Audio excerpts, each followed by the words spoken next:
Okay, so as I said, we are looking at John 11, and this is the passage where Jesus raises Lazarus. Remember how I've said before that there are the 7 signs of the first part of John's Gospel. Chapter 1, beginning in verse 9, and all the way through chapter 12, we have these 7 miracles, but remember in John, the word that's preferred almost all the time is signs. And that is indicative of the fact that these are more than just simply, I've said this before, these are more than simply Jesus doing something that's remarkable and impressive. I mean, he's certainly doing that, right? But it's more. There's a symbolic significance to many of these. Some of these are discoverable, right? I always use this as the easiest example, healing of the blind man. I mean, he heals this blind man, he restores his sight, but the passage makes clear that what's really at stake is healing from spiritual blindness, right? It's easy to see in John 9. Some of the other ones, it's not so easy. The miracle at Cana, the water to wine, that one maybe not so easy. We dealt with that, and hopefully that's clear. But when we look at all of these miracles, the culmination of these in this first 12 chapters, this first part, is the raising of Lazarus. And this is where many things come together, including, I would say, the core of John's Gospel. Could be summarized in John 3:16 and 17. Now, of course, you could summarize the message of Jesus in John 3:16 and 17, not just the Gospel of John, but I would say, especially in the Gospel of John, you can see it. For God so loved the world that he gave his only Son, that everyone who believes in him may not perish, but may have eternal life. Indeed, God did not send the Son into the world to condemn the world, but in order that the world might be saved through him. So, Jesus has to give his life to save everybody else's. Well, that's exactly what happens when he raises Lazarus. To heal this man, or well, not heal him, to revive him from the dead, he essentially has to give his life. It's just in the reverse order. And you might say, well, why do you say that? Well, look at the end of John 11. After Jesus raises Lazarus, this is it. This is the deed that leads the Jewish leaders to say, okay, we got to do something about this guy. Verse 45, many of the Jews, therefore, who had come with Mary and had seen what Jesus did, believed in him. And then down in 53, so from that day on, they planned to put him to death. What miracle caused them to go over the edge, you might say, when Jesus heals, or I keep saying heals, when Jesus raises Lazarus. That's it. So again, I think this is paradigmatic of this idea that Jesus has to give his life for the life of other people. Here it's Lazarus, but of course, spiritually it's all of us, right? And so I think that is not, there are so many similarities with the story of Lazarus and the story of Jesus' resurrection. It's hard to miss those, I think. Okay, well, let's look at the text then. And this is one of those, I've had a hard time, as I said I would in the beginning of the class. A hard time because we can't talk about every single passage in detail. We just don't have time for that. So I've had to be selective, and I've skipped around some things, and I don't like that. We're not going to skip anything here. This story is too rich, it's too powerful. I just don't feel like we can do it. So we have to talk about these details, at least in my view. All right? So a certain man was ill, Lazarus of Bethany, the village of Mary and her sister Martha. Lazarus is a Greek version of the more common name Eleazar. So the Greek form again is Lazarus. Sometimes you even find that in some inscriptions in Hebrew, but anyway, it doesn't really matter. All right, Mary was the one who anointed the Lord with perfume and wiped his feet with her hair. Her brother Lazarus was ill.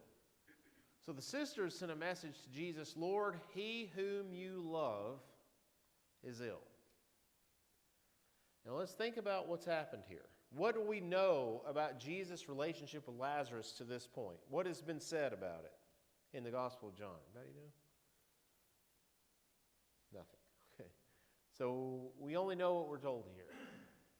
Well, Jesus loved him. And I think that's a very powerful way to put it in verse 3.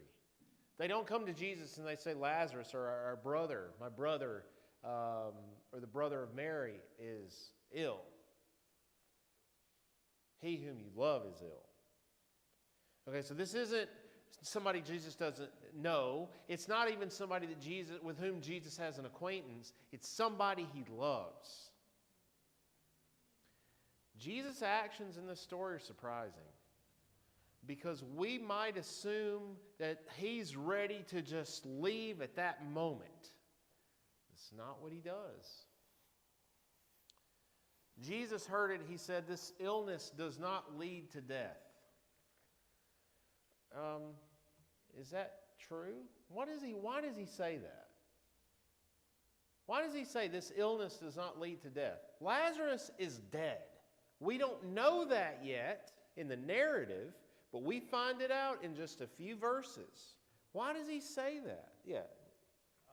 Because he knew that he was going to resurrect him. Right. So ultimately, it wouldn't lead to death. It's not like basically Lazarus is going to stay in the tomb. Yeah, I think that's it. But it's interesting that he says that because that could mislead them.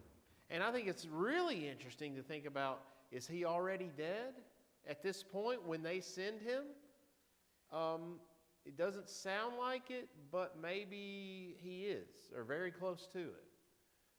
But Jesus says this illness doesn't lead to death. Rather, it is for God's glory. Have we seen that before?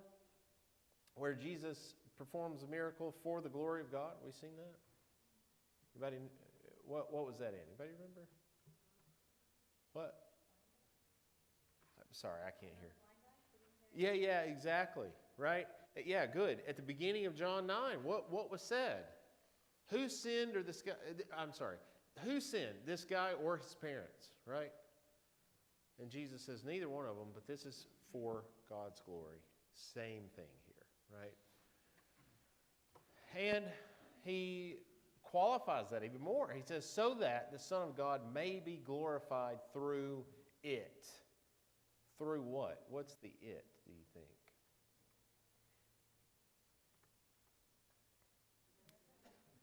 What?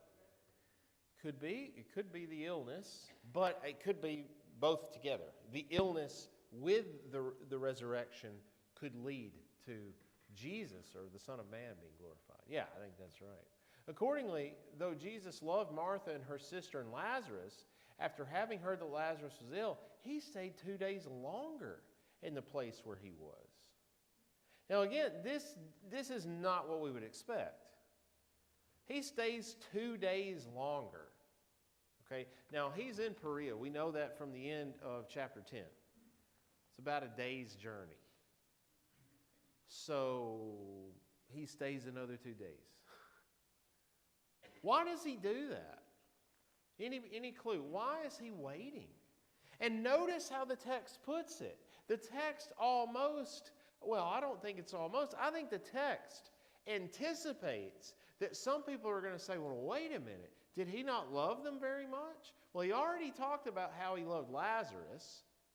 But the text says, though Jesus loved Martha and her sister and Lazarus. So why does it say that? Because we expect Jesus to go to them immediately, and he doesn't do that. Does he really love them?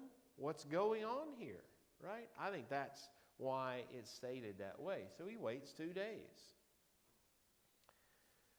Why does he wait 2 days? Any idea? Text doesn't tell us, but yeah. I think maybe he wanted everyone to really believe Lazarus was dead. Could be. To see that it's clearly a miracle. Yep. Sure, 2 days later he's been dead. Yep.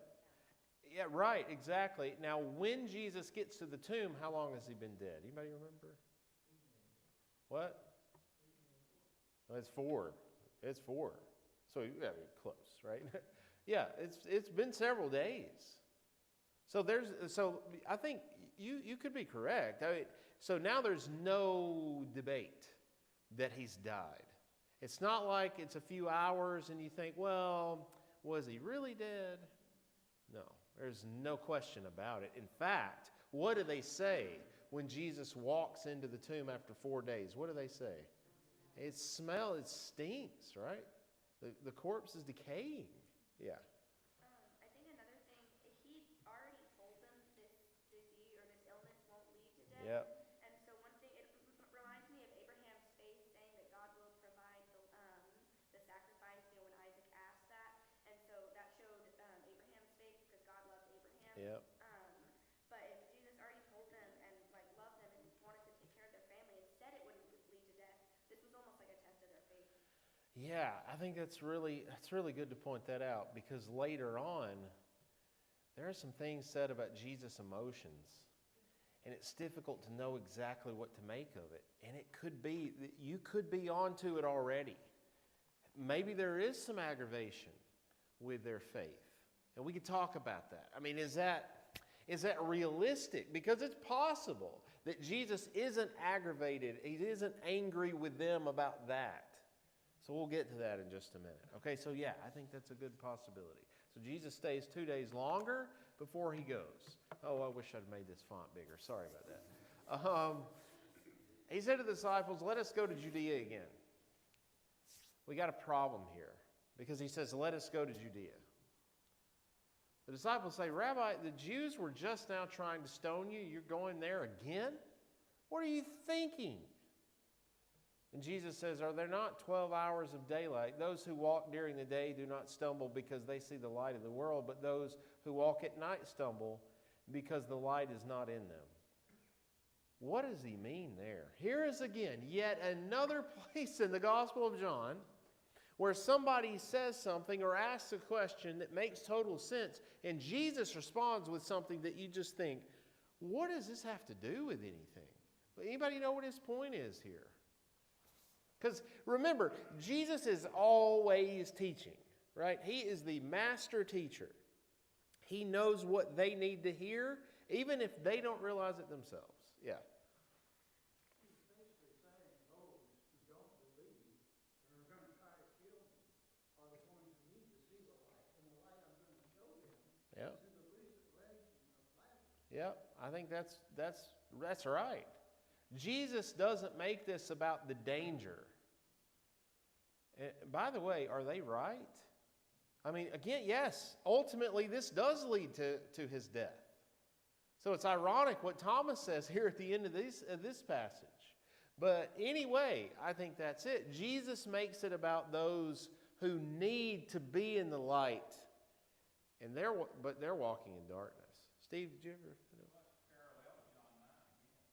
Yeah, very good. Exactly. Another parallel, which John 9's all about that. And Jesus is saying there are still people who are spiritually blind.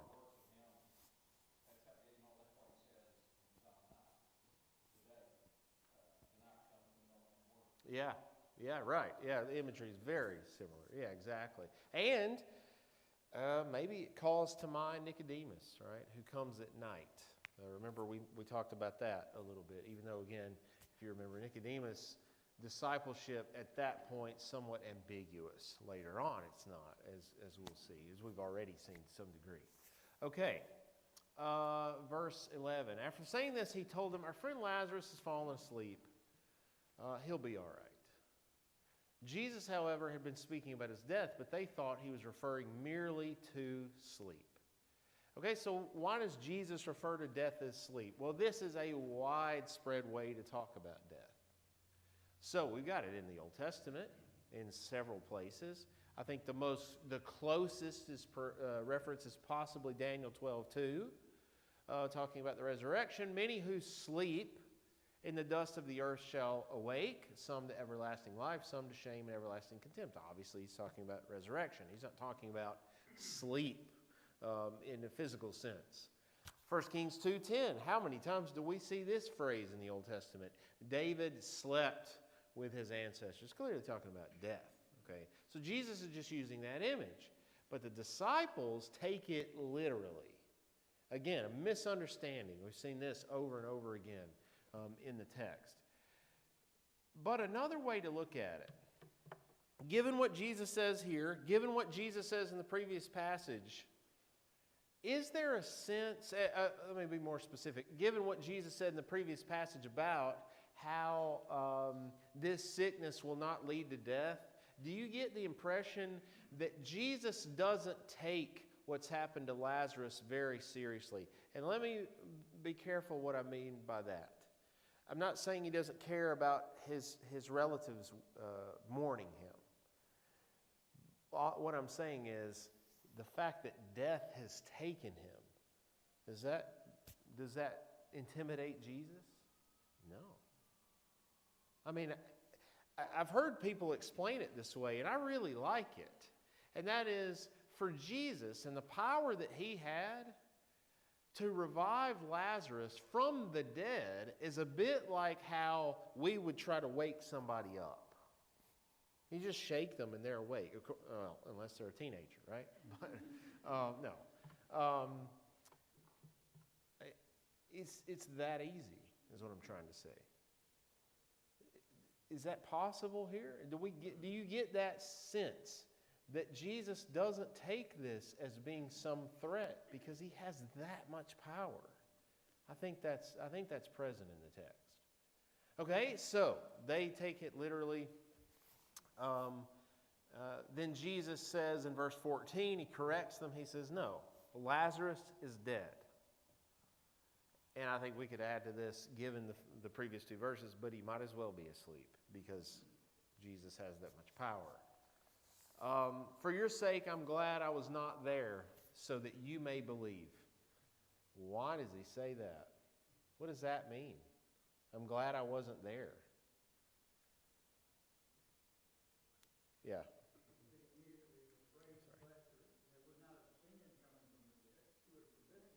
Yeah, I think that's it. He was an instrument of glorifying God. Yeah, exactly. I think that's it. Is that what you were going to say? It is. Also, from my understanding, that a lot of Jewish culture believed that the spirit left the body after 3 days. I could be off on that, but that's part of why the death is that they didn't acknowledge death immediately. There was a slight delay, almost like a good death. So I think that was part of that for the culture they were in of why that lagged, why he waited that duration. Yeah. In particular, after so much healing that he performed, Yeah. while it's a miracle and a blessing to always have touched, people were privy to healing, but people weren't. No one had been raised from the dead for all to see. Yeah. Yeah. This is different. Absolutely. Yeah. And so I think you're right. Is that what you were going to say? Yeah. I think had he been there, he would have healed him. And that's impressive. I mean, do we know what disease Lazarus had or what led to it? We don't know. But it would have been impressive. But not like this. So he says, I'm glad I wasn't there so that you may believe. So I'm a little hesitant to bring this up because I'm not entirely sure, to be honest with you, I'm not entirely sure how to make this work. So I would just be completely honest with you.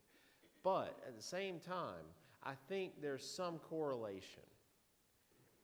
And that is, obviously when we read these stories in the Gospels, plural, not just John, but in the other Gospels, when we look at Jesus do something, it tells us something about God, right? So you think about when Jesus walks on water, right? He watches the disciples from afar. And Mark really emphasizes this in his version.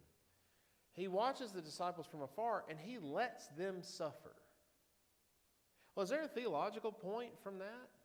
Yeah, I think there is. God lets us suffer. Here, and like I said, I'm hesitant to really do this, but I think it's here that there's something about suffering here. And that is I guess we can't say is Lazarus suffering, but the people around him are suffering. And Jesus is letting that happen. He's waiting days. Why does he do that? It's not because he doesn't care about them. The text goes out of its way to say, no, he does. So why does he wait? Why does he allow them to suffer so that you may believe? So that God may be glorified and the Son of Man may be glorified. So, is it possible that suffering leads ultimately to God's glorification? That's easy to say for somebody in my position where, compared to many in here, honestly, in this room, I haven't suffered. So it's easy for me to say. And I don't, so the reason I'm very hesitant about this is I don't want to make light of other people's suffering. I don't want to do that because there's nothing light about it. But ultimately, must we believe that it will lead to God's glory? We may not understand it. We may not get it at all. But ultimately, should we believe that? And basically what that means, I think, is in the end, God's going to make everything all right? Well, that's what I believe. And I think that no matter what, God's going to do the right thing. We may not see that right now. And in fact, a lot of times we don't. We don't understand why some things happen. But ultimately, it's so that people will believe and so that He will be glorified. And I'm looking forward to seeing how that all works out because I don't understand all of it. Yeah. Hebrews 5:8 sheds a little light on another possible benefit. It says, although he was a son, Yep. he learned obedience from the things which he suffered. Yeah. We might learn to be more obedient in our suffering. Yep, absolutely. That's right. Steve, what were you going to say? Some say that, Paul makes a comparison between affliction and glory in 2 Corinthians. Yeah. One of life in comparison to the eternal way of glory. And Yep. the suffering we think we go through, we will see compared to nothing to the glory of God. And it's kind of illustrated in what happens during suffering. Yeah, good comparison. In 2 Corinthians, people say, well, you want to see Paul's personality, you read Philippians. Yeah, part of it. But you see other things in 2 Corinthians. In 2 Corinthians, I think you read it, you get a sense of how much Paul suffered. But yet, like you said, he still says it's light affliction compared to what's to come, right? Did Paul understand everything? Now, he's an inspired writer. He's an apostle. He understands all this. He had all the answers. I don't believe that for a second because I don't think he could have had it. But I think he believed what I'm trying to get across. Maybe not. Maybe I'm not doing a very good job of it. But like I said, I don't have all the explanations. But I think there's something to that. Something.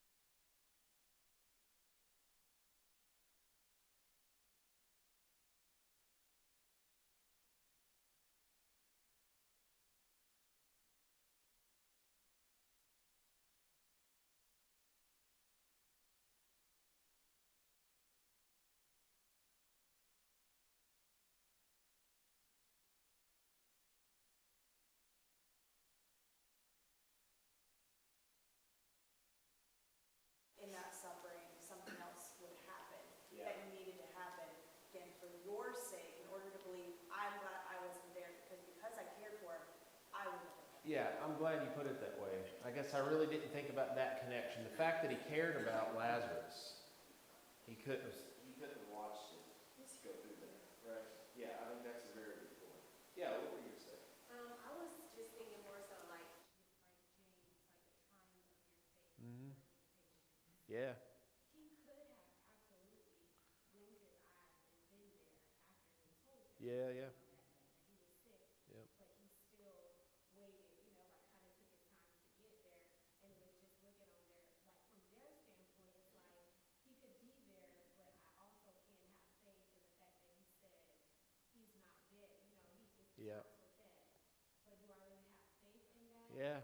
So I think it's just like the trying of your faith Yeah. is, working out that patience to say that he may not come right now, obviously, Yeah. but it's still what he said. Yeah, very good point. I think the connection with James is going to come up again because, like I said, and we'll get there, I promise. We'll get there. he gets aggravated. It sounds like he gets aggravated a little bit. And maybe it's because their faith just isn't quite there yet. All right, well, let's get there. But first verse 14, not 14, 16, I can't read. Jesus says, let us go to Lazarus. So let us go to Judea. Let us go to this dangerous place. Thomas, who was called the twin, or Didymus, maybe that's in some translations, said to his fellow disciples, let us also go that we might die with him. There's some foreshadowing here, right? That Jesus is going to die. And he's going to die essentially because of this. Although, of course, Thomas doesn't know how all that's going to play out, right? Okay. So, Jesus arrives. He found that Lazarus had already been in the tomb 4 days. Now, Bethany was near Jerusalem, some 2 miles away. By the way, the exact location of Bethany is unknown. So people think maybe it's near the Mount of Olives. Anyway, not super important for our purposes. Many of the Jews had come to Martha and Mary to console them about their brother.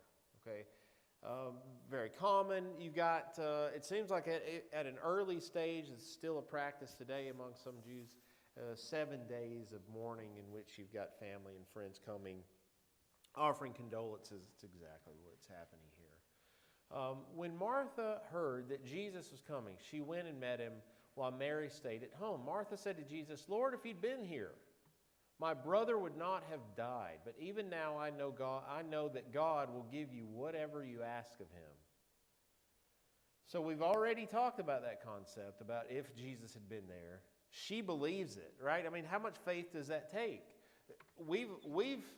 I think some of you have demonstrated your faith in saying, had Jesus been there, he would have healed them, or healed him. That's exactly what she says, right? If you had been here, my brother would not have died. But even now I know God will give you whatever you ask of him. What is she implying there? He can raise him. That's what it sounds like. But then Jesus says, your brother will rise again. Martha said to him, I know he will rise again in the resurrection on the last day. What she's thinking is, again, very natural.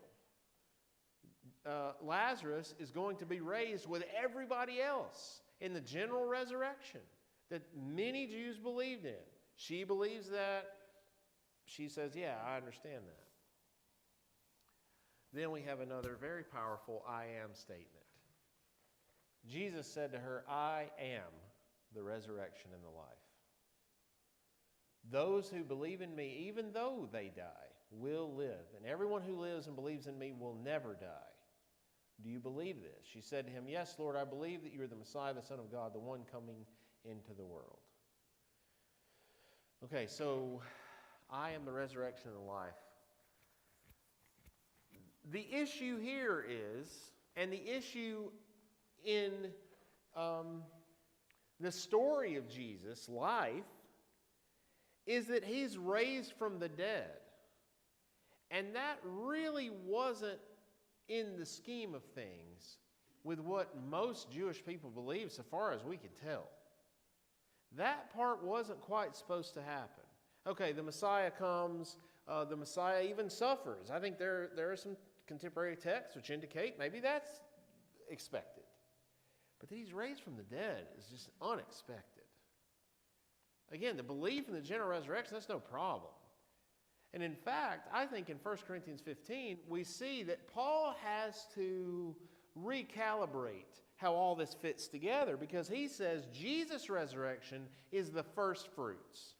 Right? Paul still believes in the general resurrection, but he said what Jesus did is what we will do. So he calls it the first fruits. But here Jesus tells her, I'm the resurrection. I am the source of the resurrection, and I am the one who will be resurrected. What an amazing claim. And he says, I am the life. I am the source of eternal life as well.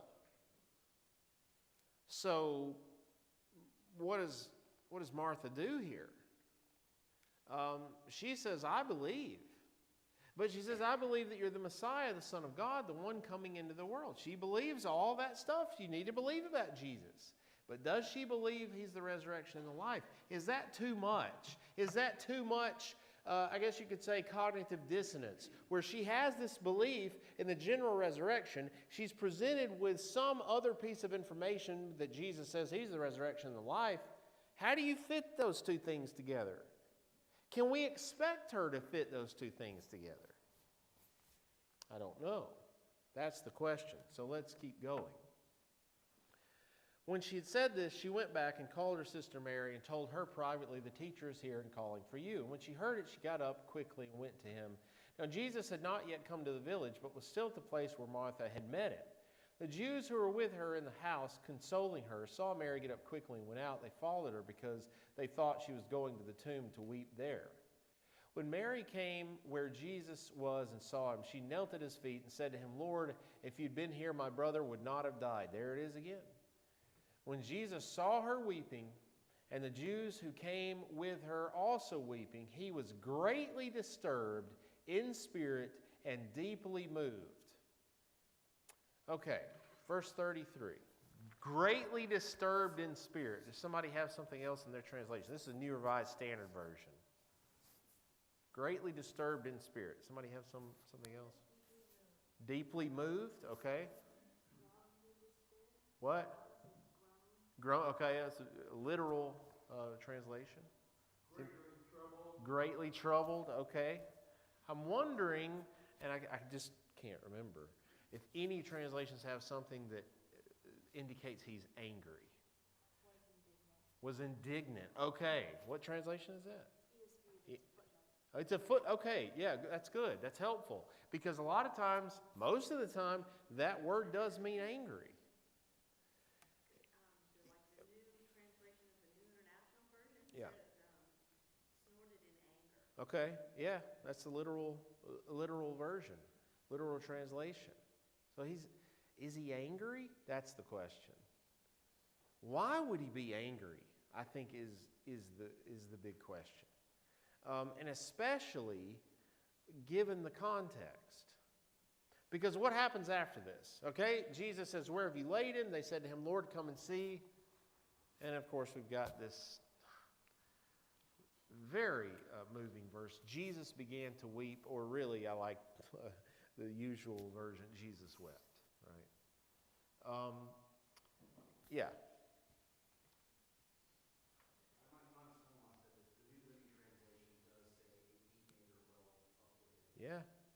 Yeah. That's the most natural way to read what the words mean. But contextually, it's problematic, isn't it?